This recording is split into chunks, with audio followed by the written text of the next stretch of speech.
भागे। अधिकारी जी के लिए पानी पिलाने के लिए लो जी 2 लाए, एक खड़ा रहा। बोले आप क्यों नहीं गए? बोले मैं अधिकारी हूं, मैं तो सेवक को बोल लूंगा, मैं तो अधिकारी की हैसियत से बात कर रहा है। बोले तू पास, पानी पिलाने वाले फेल। स्थिति देखनी पड़ती है। अच्छा, यदि यज्ञ का ब्रह्मा पानी पिलाने लगे, उसको पुण्य मिलेगा या पाप? बोलो, पुण्य मिलेगा। पानी पिलाने से पुण्य मिलेगा, चाहे कोई आचार्य हो, चाहे कोई पढ़ा लिखा हो, लेकिन पुण्य मिलेगा। लेकिन समाज वालों का सम्मान बढ़ेगा या अपमान? बोलो, समाज वालों का सम्मान कुछ कम होगा बस। क्यों? ब्रह्मा की हैसियत से है। आपको नहीं पानी पिलाना चाहिए, वो तो पुण्य कमा रहा है, पानी पिलाने में पुण्य मिलेगा। योगीराज कृष्ण जी ने जब बहुत बड़ा यज्ञ हुआ था, क्या काम लिया था? है जी, उसको पुण्य नहीं मिला, पुण्य मिला था। आइए, तो उसने उत्तर दे दिया। अब आचार्य ने सोचा कि राजा को फंसाना पड़ेगा, इससे अच्छा मौका क्या, श्रृंखला आगे बढ़ गई। बड़ा आध्यात्मिक संवाद है। उन्होंने कहा चलो यज्ञ तो वेदों में प्रतिष्ठित है बीज रूप में, लेकिन वेद किस में प्रतिष्ठित है? अब यदि राजा इसका उत्तर यहां भी दे सकता था और इसका समाधान यहां भी हो सकता था, लेकिन राजा बड़े कमाल का था, विलक्षण बुद्धि का था राजा। अच्छा, आर्य समाजों से पूछो कि वेद किस में प्रतिष्ठित है, क्या उत्तर दोगे जी? तो हम तो दे देंगे परमात्मा में है, लेकिन उसने ये नहीं दिया। राजा ने कहा वेद तो ब्राह्मण की वाणी में प्रतिष्ठित है। यदि वेद को पढ़ करके आचार्य विद्वान ब्राह्मण प्रवचन ना करे तो आपको लाभ होगा क्या? बोले वाणी में प्रतिष्ठित है, ब्राह्मण की वाणी में। ब्राह्मण का मतलब वेद का विद्वान। आचार्य ने कहा अच्छा, बोले तो वाणी किस में प्रतिष्ठित है? तो राजा ने कहा, छोटे वाक्य में उत्तर दे रहा राजा, बोले मन में। जैसा मन मंथन चिंतन करता है, वाणी उसी को तो बोलती है। एक बार वाणी और मन में बहस छिड़ गई। वाणी कहने लगी मैं बड़ी, मन कहने लगा मैं बड़ा। प्रजापति के पास पहुंच गए दोनों। प्रजापति आचार्य का नाम था। थोड़ा सा यहां समझ नहीं पाते। प्रजापति के पास पहुंच गए। प्रजापति ने कि कैसे आना हुआ? वाणी कहने लगी जी हम दोनों में शर्त लगी, बहस छिड़ गई। मैं कहती मैं बड़ी और मन कहता मैं बड़ा। तो प्रजापति ने कि आप अपना तर्क दो, तू कैसे बड़ी है? बोले मैं ऐसे बड़ी हूं, यदि मन कितना सोचता रहे, यदि ना बोलूं तो मैं ऐसे बड़ी हूं। मन ने कहा तू बता अपना तर्क दे भाई। मन बोला यदि मैं चिंतन ही ना करूं ये बोलेगी क्या? है जी, यदि मेरे अंदर चिंतन ना हो, संकल्प विकल्प ना हो तो बोलेगी क्या है? मैं इसलिए बड़ा हूं। प्रजापति ने मौन होकर के निर्णय तो देना था ही था, ईमानदारी से देना था।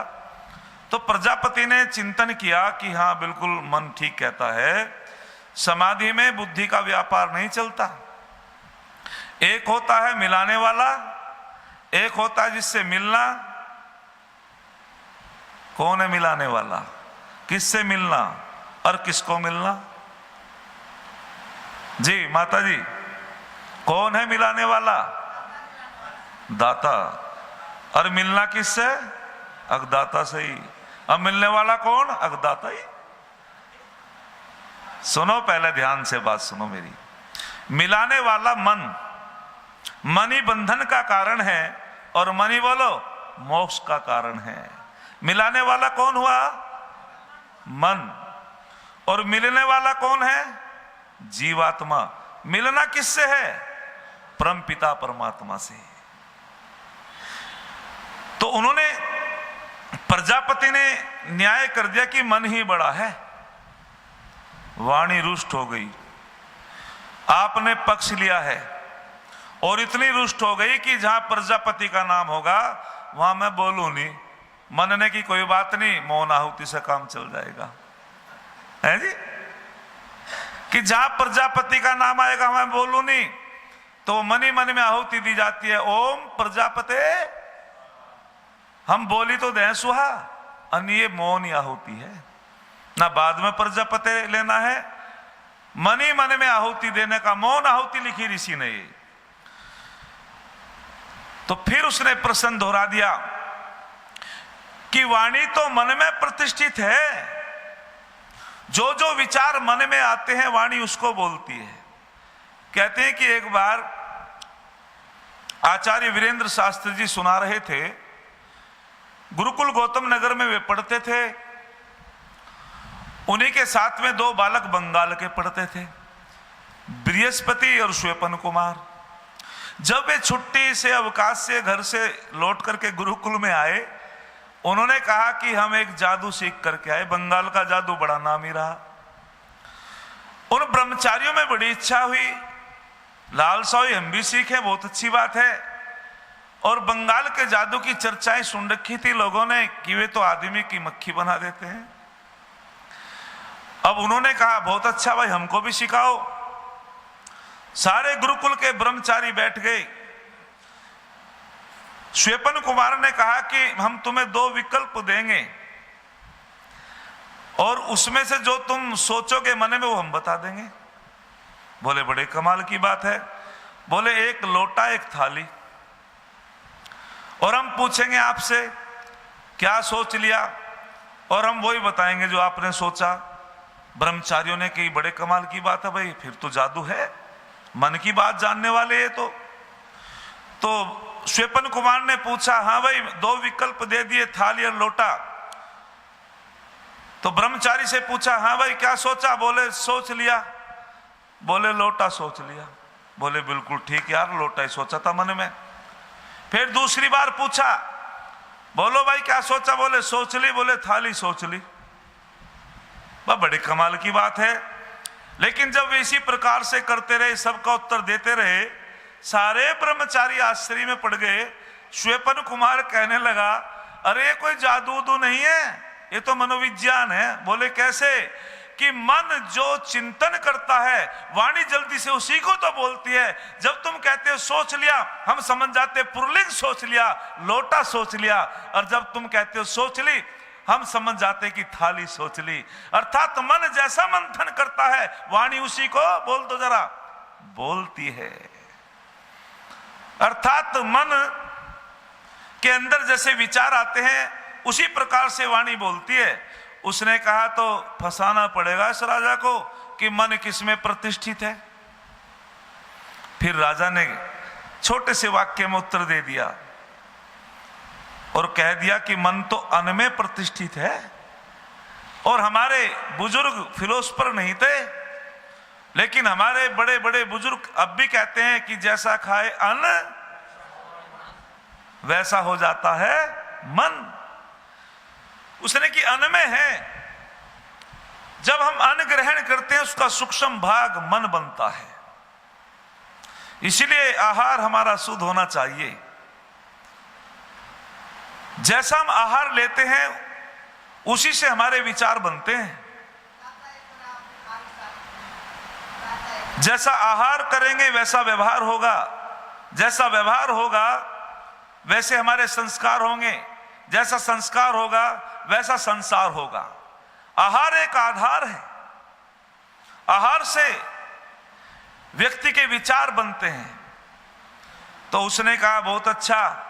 बोले अच्छा बता, अन्न किसमें प्रतिष्ठित है? कि यहां तो फंसेगा ही। तो राजा ने कहा कि हे आचार्यवर, अन्न तो जल में प्रतिष्ठित है।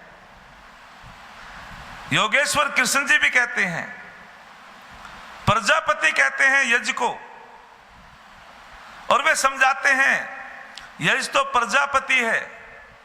जब हम यज्ञ करते हैं, यज्ञ से बादल बनते हैं, बादल से वर्षा होती है, वर्षा से अन्न उत्पन्न होता है, अन्न औषध वनस्पति उत्पन्न होती है और उससे प्रजा का पालन होता है, इसलिए यज तो प्रजापति है। उसने कहा कि अन्न में, अन्न जल में बिना जल के अन्न की उत्पत्ति होने वाली नहीं है। बोले जल में प्रतिष्ठित है। आचार्य वर्ण ने कहा अच्छा मैं पूछना चाहता हूं जल किसमें प्रतिष्ठित है? अरे जल किसमें प्रतिष्ठित है? तो उन्होंने कहा कि जल तेज में प्रतिष्ठित है। जब गर्मी पड़ती है तभी वर्षा का कारण बनता है। जब किसान लोग मेहनत करते हैं और उसका शरीर गर्म हो जाता है तो क्या निकलता अंदर से?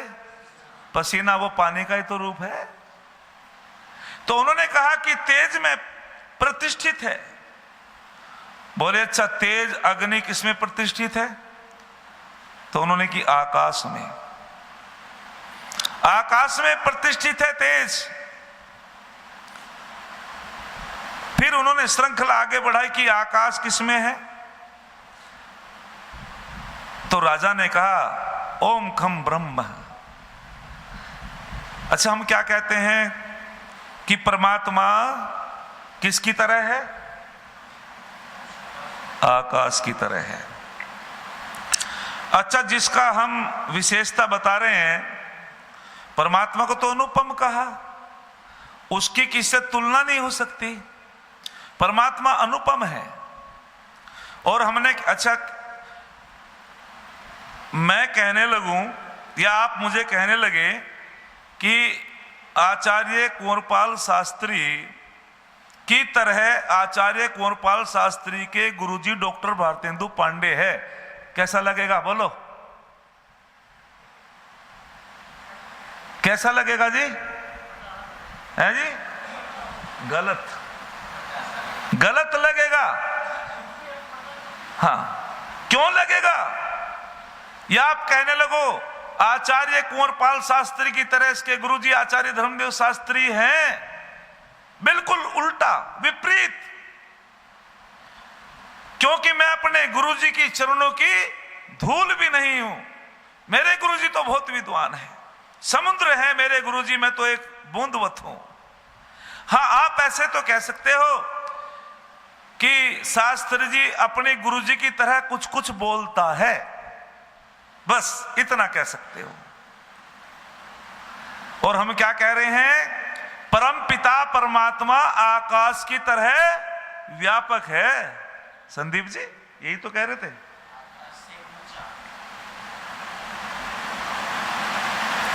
और ज्यादातर यही हम समझाते हैं। ओम खम ब्रह्म कि आकाश की तरह परमात्मा है, आकाश की तरह परमात्मा व्यापक है, वायु की तरह निराकार है। लेकिन याद रखना परम पिता परमात्मा अनुपम है। हाँ जैसे परम पिता परमात्मा सब जगह व्यापक है, आकाश भी ईश्वर की भांति बोलो व्यापक है। ये हो सकता है। तो उन्होंने किया आकाश में, आकाश बोले आकाश किसमें प्रतिष्ठित है?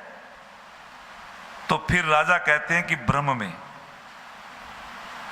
समाधान तो यहां ही हो गया वैसे। बोले ब्रह्म में। उन्होंने फिर पूछ लिया अच्छा ब्रह्म किसमें प्रतिष्ठित है? अब ब्रह्म तो स्वयं ब्रह्म में हो जी आचार्य जी, मूल का तो कोई मूल नहीं होता। लेकिन राजा बड़े गजब का था। राजा ने फिर कह दिया कि जो ब्रह्म प्रतिष्ठित होता है ब्राह्मण की वाणी में। ब्राह्मण किसे कहते हैं? जिसने ब्रह्म का साक्षात्कार कर लिया। वे ही तो बताते हैं सामान्य लोगों को कि ब्रह्म की प्राप्ति कैसे होगी। अच्छा अष्टांग योग, चित्त वृत्ति निरोध योग, जो किसने सिद्धांत दिया हमको? ऋषि ने दिया। जो पहुंचे हुए होते हैं वही पहुंचाते हैं। और जिसने करनाल का रास्ता इन देखा मुजफ्फरनगर से, वो क्या पहुंचावेगा? बोलो जी मैं गलत कह रहा कि जो पहुंचे हुए होते हैं वही पहुंचाते हैं। अर्थात ऋषि पहुंचे हुए हैं, ऋषियों ने उस ब्रह्म का साक्षात्कार कर लिया है, ऋषि ने अपनी आत्मा को जान लिया है, ऋषि ने प्रकृति के स्वरूप को जान लिया है। पहुंचे हुए पहुंचाते हैं। उन ऋषियों ने अपना चिंतन दर्शन शास्त्र उपनिषदों में दिया है, उनका अध्ययन चिंतन करके हम यहां परिभाषा कर देते हैं।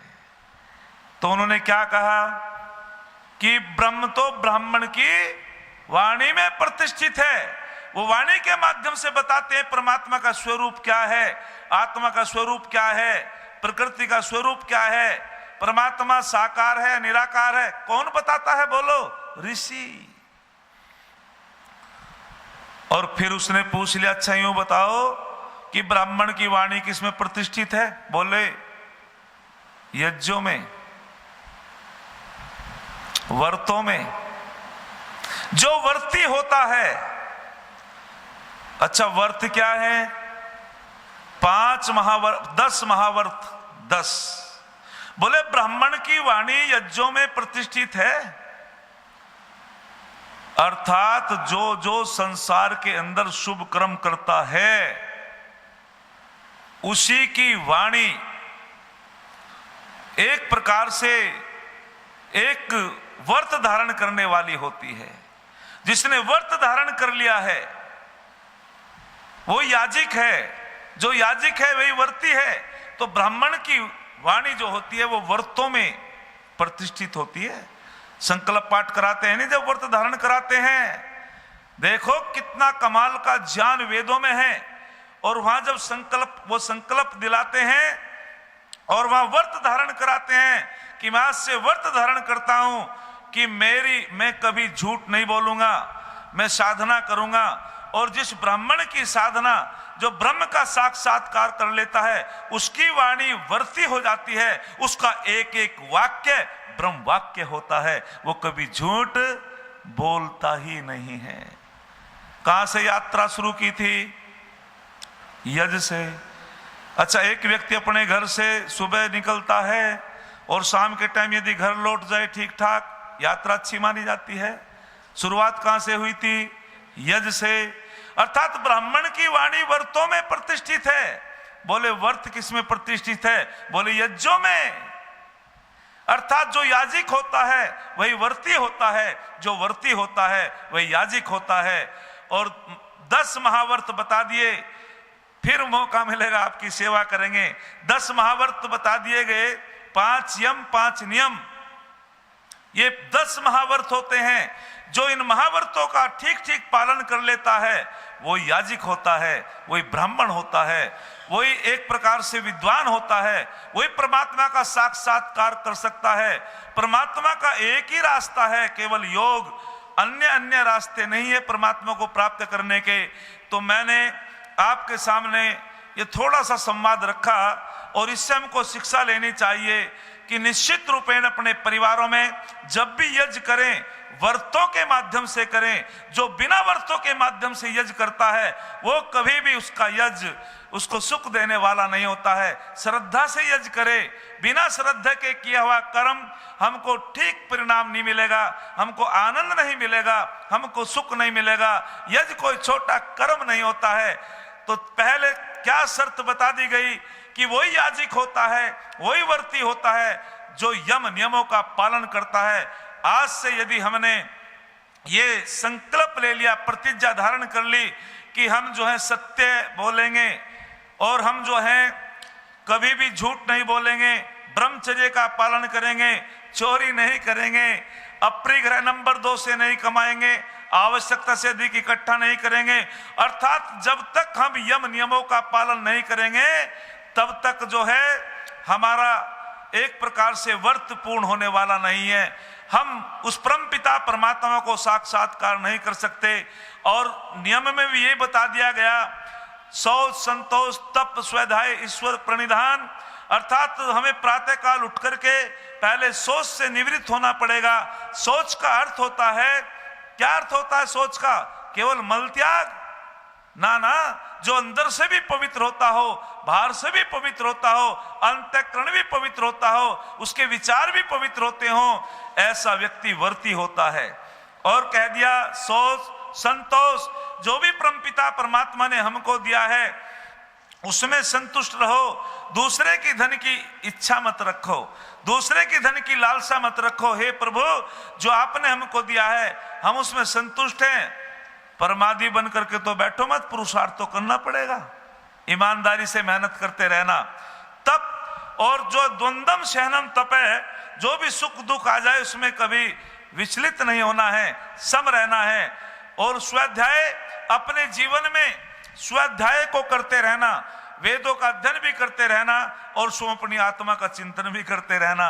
आज मेरे से कोई गलती तो नहीं हो गई, आज मैंने किसी का कोई कटु वचन बोल करके दिल तो नहीं दुखा दिया, आज मेरी वाणी के माध्यम से कोई पाप तो नहीं हो गया, आज मैंने मन में किसी के प्रति दुर्भाव तो नहीं रखा। इस प्रकार का हमको चिंतन करते रहना और हर समय ईश्वर प्रणिधान, हर समय उस परम पिता परमात्मा को याद रखना, हर समय